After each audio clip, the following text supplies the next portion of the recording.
Doctor Bhimrao Ambedkar ने 14 अक्टूबर 1956 को नागपुर में बौद्ध धर्म ग्रहण किया था।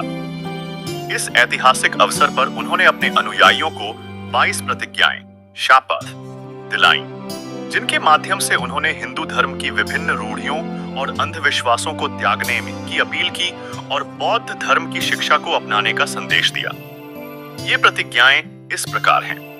पहला प्रतिज्ञा, मैं ब्रह्मा, विष्णु और महेश को ईश्वर नहीं मानूंगा और न ही उनकी पूजा करूंगा।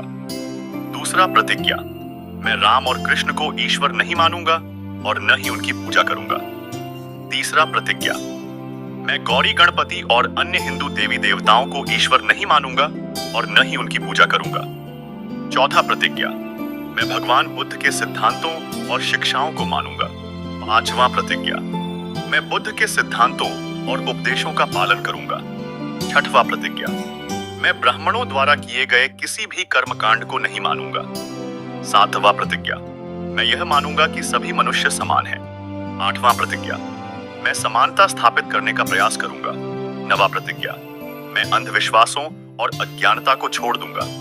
10वां प्रतिज्ञा, मैं बौद्ध धर्म की शिक्षाओं के अनुरूप आचरण करूंगा। 11वां प्रतिज्ञा, मैं शराब नहीं पीऊंगा। 12वां प्रतिज्ञा, मैं मांसाहार का त्याग करूंगा। 13वां प्रतिज्ञा, मैं किसी भी ब्राह्मणवादी धार्मिक समारोह या त्योहार में भाग नहीं लूंगा। 14वां प्रतिज्ञा, मैं वेदों, पुराणों और उपनिषदों को पवित्र नहीं मानूंगा। 15वां प्रतिज्ञा, मैं हिंदू धर्म की आलोचना करने से नहीं हिचकूंगा। 16वां प्रतिज्ञा, मैं बौद्ध धर्म के प्रचार में सहयोग दूंगा। 17वां प्रतिज्ञा, मैं जाति व्यवस्था का बहिष्कार करूंगा। 18वां प्रतिज्ञा, मैं अस्पृश्यता का विरोध करूंगा।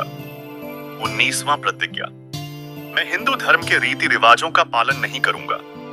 20वां प्रतिज्ञा, मैं बौद्ध धर्म के अनुरूप अपनी जीवन शैली बदलूंगा।